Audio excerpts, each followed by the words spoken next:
नमस्कार साथियों, आप सभी के हमारे YouTube चैनल CDER में बहुत बहुत स्वागत है। दोस्तों, आज का जो टॉपिक है बहुत बहुत इंपॉर्टेंट है और ये क्वेश्चन आपके 20 नंबर के पेपर में जरूर आने वाला है। तो आप लोग तैयार हो जाइए और अपना ध्यान जो है, अपना अट्रैक्शन जो है हमारे बोर्ड की तरफ दीजिए। और अगर ऐसे ही इंपॉर्टेंट क्वेश्चन देखना है जीएसटी का तो हमारे चैनल को सब्सक्राइब जरूर कर दीजिएगा। तो चलिए दोस्तों, आज क्वेश्चन देखते हैं। आज का क्वेश्चन इंपॉर्टेंट ये है कि before GST structure of indirect tax, GST के पहले जो स्ट्रक्चर था इनडायरेक्ट टैक्स का वो कैसा था।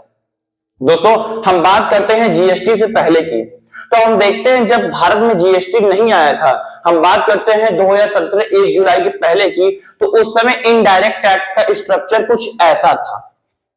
सबसे पहले आता है एक्साइज ड्यूटी, जिसको हिंदी बोलते हैं उत्पाद शुल्क। उसके बाद आता है कस्टम ड्यूटी, जिसे बोलते हैं सीमा शुल्क। उसके बाद आता है सर्विस टैक्स, जिसे हिंदी बोलते हैं सेवा कर। उसके बाद आता है सेल्स टैक्स, जिसे बोलते हैं बिक्री कर। दोस्तों, अब आपको ये जो पेपर में आएगा 20 नंबर का क्वेश्चन, ये आपके आने की संभावना है। 20 नंबर में आपका एक क्वेश्चन पक्का है, क्योंकि पिछले साल भी क्वेश्चन में शायद पूछा था। प्रीवियस ईयर पेपर में आप देखेंगे विद्यापीठ और बीएचयू के, तो उस क्वेश्चन पेपर में ये क्वेश्चन आया था कि बिफोर जीएसटी की जो स्ट्रक्चर है भारत में इनडायरेक्ट टैक्स की, उसको बताइए। दोस्तों, अब आपको जो कि टैक्स बहुत इजी है, बस आपको हेडिंग बाय हेडिंग नाम याद रखने हैं, बाकी तो आप आराम से कर लेंगे। तो सबसे पहले जो टैक्स ड्यूटी था वो था एक्साइज ड्यूटी। ये क्या होता है, आपको पेपर में आएगा तो डायग्राम बना के इस तरह से शो करना होगा। बहुत इजी, हम एक एक टॉपिक को अच्छे से पढ़ेंगे। डोंट वरी, आप बस हमें सपोर्ट करिए, बाकी हम हैं यहाँ पर। तो एक्साइज ड्यूटी की बात करते हैं, इसको हिंदी बोलते हैं उत्पाद शुल्क। ये ड्यूटी तब लगती थी, ये ड्यूटी तब लगती थी जब कोई बिजनेसमैन यानी जो मैन्युफैक्चरर होता है, जो किसी प्रोडक्ट का क्या करता है, प्रोड्यूस करता है। जैसे फॉर एग्जांपल मैंने क्या है, एक बिस्किट बनाई जिसकी नाम जो है ट्विंस है, ट्विंस बिस्किट बनाई, और उस पर मैंने क्या किया, प्रोड्यूस किया। तो वहां पर कौन सी ड्यूटी लगेगी, एक्साइज ड्यूटी लगती थी। सरकार लगाती थी, केंद्र सरकार।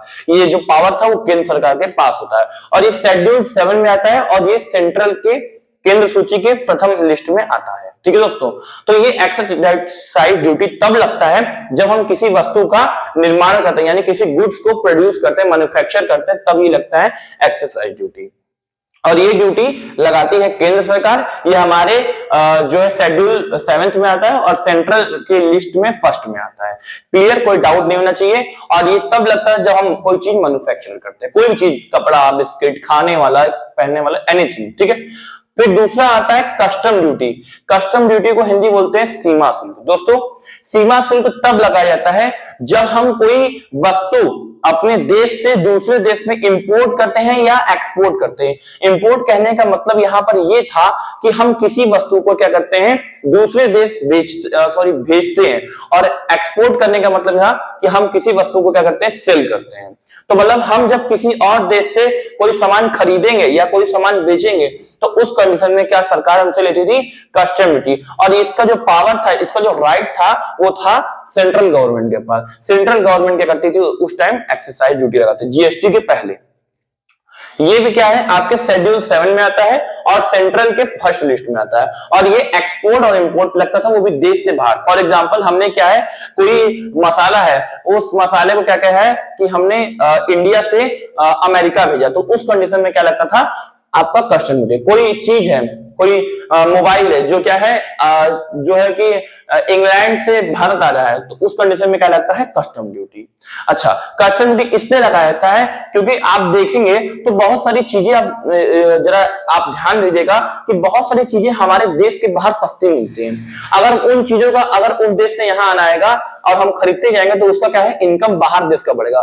तो उसका इनकम ज्यादा ना बढ़े और उसका ज्यादा सेल ना हो, इस कंडीशन में इस चीज को कंट्रोल करने के लिए हमारी भारत सरकार यानी सेंट्रल गवर्नमेंट टैक्स लगाते हैं, जिससे उस चीज का रेट ऑटोमेटिकली बढ़ जाता है। और रेट बढ़ने का हम लोग क्या करते हैं, एक लिमिट में कंज्यूम करते हैं, और इससे अपने देश का जो है बैलेंस बना रहता है। चलिए, अब बात करते हैं सर्विस टैक्स की। हमने ये आपका कस्टम ड्यूटी देख लिया, उत्पाद शुल्क यानी एक्साइज ड्यूटी देख लिया। अब हम बात करते हैं सर्विस टैक्स। सर्विस टैक्स नाम सुनने में अच्छा लग रहा होगा, और इसको हिंदी बोलते हैं सेवा कर। ये कर एक ऐसा कर था जब हम कहीं किसी सेवा का प्रयोग कर रहे हो। जैसे फॉर एग्जांपल, आपने क्या किया, डॉक्टर के पास गए, ठीक है, डॉक्टर के पास गए, आपने उसको अपनी प्रॉब्लम बताई, उसने अपनी सर्विस देते हुए आपका चेकअप किया, दवाई लिख दी, तो वहां पर जो है उसने बस दवाई लिखी और अपना सर्विस दे दिया, ठीक है। वहां टैक्स तो नहीं लग रहा है ना। टैक्स कहां लग रहा है? जब आप कहीं मान लीजिए आप होटल में गए, रूम बुक किए, अब रूम बुक किए तो उस रूम बुक करने पे क्या है, सर्विस पे टैक्स लगता है, सरकार उस पर भी टैक्स लगाती है, तो वही क्या हो जाता है, हमारा सर्विस टैक्स रहता है, ठीक है, क्योंकि होटल को भी टैक्स देना पड़ता है और वो सर्विस का टैक्स देती है। चलिए अब बात करते हैं सेल्स टैक्स। सेल्स टैक्स क्या होता है आपको पता है?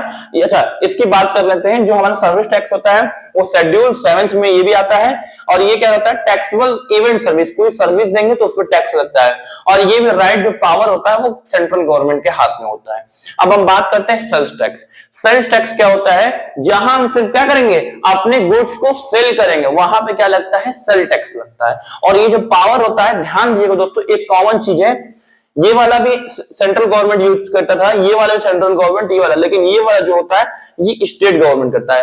ये सी है, ये सी है, ये सी है, एक फॉर्मूला बन जाता है आपका C triple C S. Triple C S का फॉर्मूला आप याद रखिएगा, क्या है ट्रिपल सी? पहला वाला भी सेंट्रल के हाथ में है, दूसरा वाला भी सेंट्रल के हाथ में, तीसरा वाला भी सेंट्रल के हाथ में, चौथा वाला जो है वो स्टेट के हाथ में, क्योंकि वो जो इनकम होता था स्टेट लेती थी। तो ये एक फॉर्मूला बताया मैंने, ट्रिपल सी एस। क्या है? Triple C S. और इन चारों का शेड्यूल एक ही होगा, शेड्यूल 7। ये पेपर में आपको बस एक चीज रखना, शेड्यूल 7। और जो लिस्ट है वो सब में फर्स्ट रहेगा, सी फर्स्ट, सी फर्स्ट, सी फर्स्ट, इसमें क्या हो जाएगा, एस फर्स्ट। देखिए एक ट्रिक से मैंने आपको सब बता दिया। ये तीनों जो है, तीनों में सेंट्रल के हाथ में है, और तीनों में सेंट्रल की जो लिस्ट होगी वो फर्स्ट वाली होगी, ठीक है। अब बात करते हैं सेल्स टैक्स की। तो सेल्स टैक्स में आपने देखा होगा कि जो भी वस्तु हम सेल करते हैं राज्य के अंदर, राज्य के बाहर नहीं, राज्य के बाहर सेल करेंगे तो वो फिर चल जाएगा आपका सेंट्रल के हाथ में, लेकिन जो हम राज्य के स्टेट के अंदर में जो सेल करते हैं स्टेट के बाहर, वो क्या करती है, स्टेट गवर्नमेंट टैक्स लेती है, इसे सेल्स टैक्स कहते हैं, ठीक है। और ये भी शेड्यूल 7 में आता है। स्टेट आपका जो होता है वो फर्स्ट लिस्ट में आता है, ये बिक्री होता है तब लगता है, और इसका पावर जो होता है राज्य की सरकार के हाथ में होता है।